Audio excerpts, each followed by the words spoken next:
Saya mau to the point kepada seluruh rakyat Indonesia. Harapan saya, Bapak Presiden Prabowo Subianto dan para kabinet menteri merah putih dan para aparat penegak hukum, terutama saudara-saudariku, para mahasiswa Fakultas Hukum, abang-abangku, adik-adikku, terutama yang ada di grup netizen. Di dalam perjalanan saya menjadi seorang aktivis pemerhati penegakan hukum, saya seorang yang takut kepada Tuhan. Dasar pendirian saya, organisasi ini, adalah bukan untuk semata-mata mencari kekayaan. Bagaimana saya mau mencari kekayaan dalam sebuah organisasi yang saya pimpin? Karena organisasi Perisi Kebenaran Nasional adalah pemerhati penegakan hukum, narapidana, sosial masyarakat, serta pemantau dinamika pembangunan di segala bidang terkait dengan ekosospol hukum, ekonomi, sosial, politik, hukum, Ajas Pancasila, dan UUD 45, masyarakat adil dan makmur. Itulah dasar dari pendirian organisasi perkumpulan yang saya pimpin, di mana ada layanan konsultasi bantuan hukum dan ada para advokat yang bergabung di Perisi Kebenaran Nasional. Saya berangkat ke Kota Padang, pro bono, betul nggak Sepri? Saya berangkat ke Lampung, pro bono. Saya berangkat ke Kalianda, pro bono. Saya berangkat ke Bali, pro bono. Sementara kantor hukum harus menggaji para staf asisten dan para advokat. Tidak pernah saya pikirkan apabila ada telepon berapa jumlah yang mau saya dapat.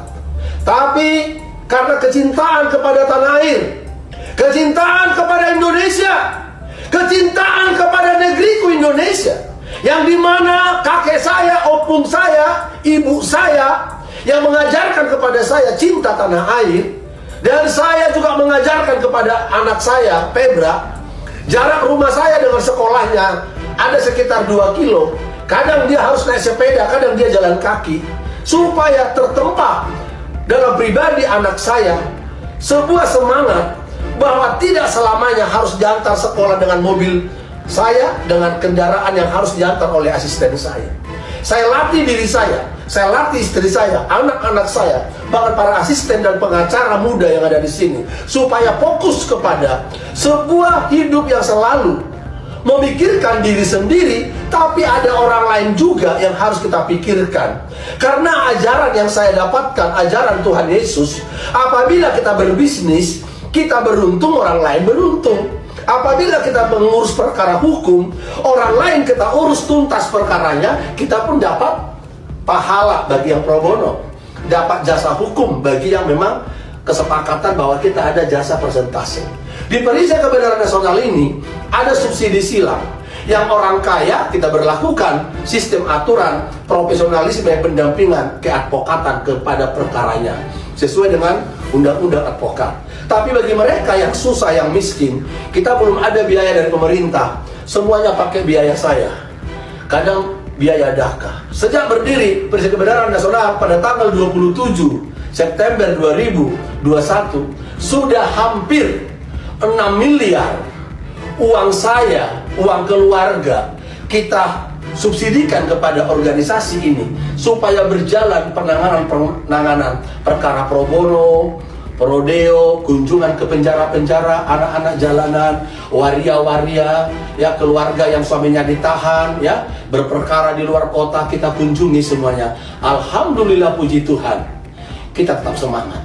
Pertanyaan saya sekarang adalah, kok bisa para oknum polisi, para jenderal polisi, para pamen, para kanit, kasat, kapolsek, kapolres, kapolda, kenapa tidak serius dalam tugasnya?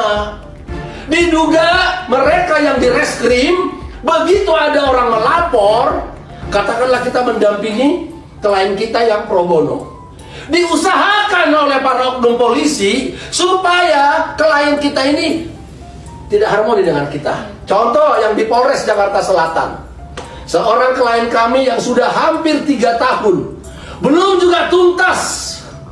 Selalu kalau ditanya, ada aja alasannya. Ternyata jumpanya oknum polisi itu di Bandung dengan orang yang terlapor. Demikian terutama di Polres Bekasi Kota, di Polsek Rawalumbu.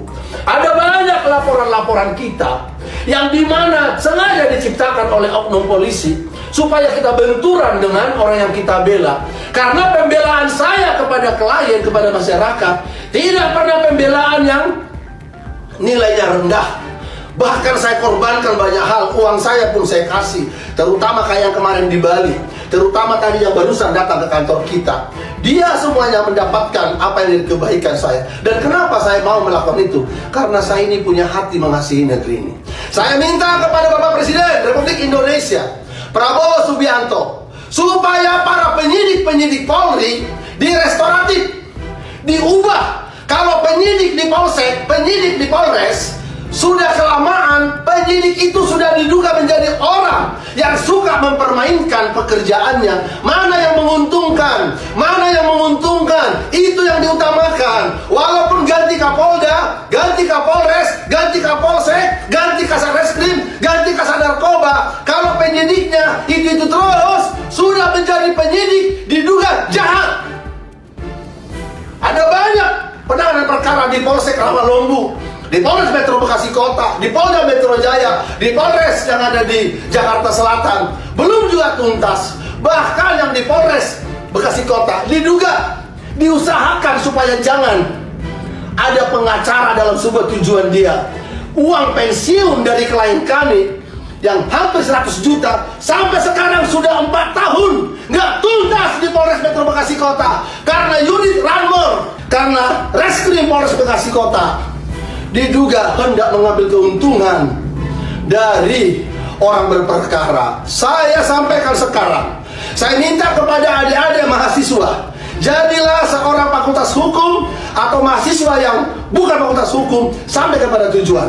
Harus kita ambil alih ini Indonesia dengan orang-orang yang lurus, orang-orang yang jujur. Teman-teman saya yang di pesantren, ayo kita semua fokus kita bangun negeri ini. Sudah rusak negeri ini. Penjajah di negeri ini bukan Belanda lagi, bukan lagi Jepang, tapi para oknum aparat penegak hukum. Itulah penjajah bagi negeri ini.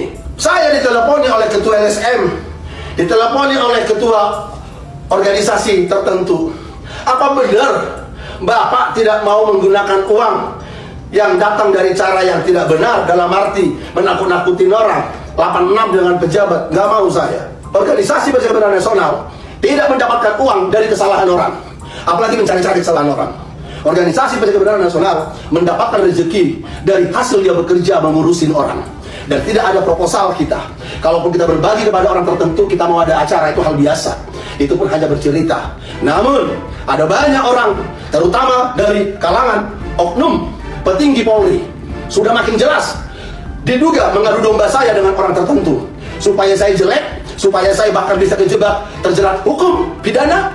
Tapi puji Tuhan, per hari ini Jumat tanggal 14 November 2005, saya dikasih Tuhan, diberikan Tuhan kesehatan dan panjang umur, rumah tangga bahagia, hubungan dengan para staf dan asisten hubungan yang sangat harmoni. Saya bapak bagi anak-anak saya di rumah, bapak juga saya bagi para staf dan asisten yang masih muda. Bahkan saya juga bapak bagi anak-anak yang magang, tapi juga saya sahabat bagi mereka semua.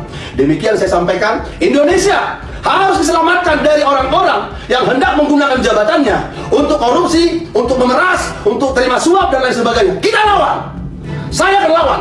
Karena saya percaya masih banyak orang-orang di Indonesia ini yang seperti saya, yang bisa bersama-sama memperbaiki negeri ini. Demikian saya sampaikan. Wassalamualaikum warahmatullahi wabarakatuh. Salam Pancasila.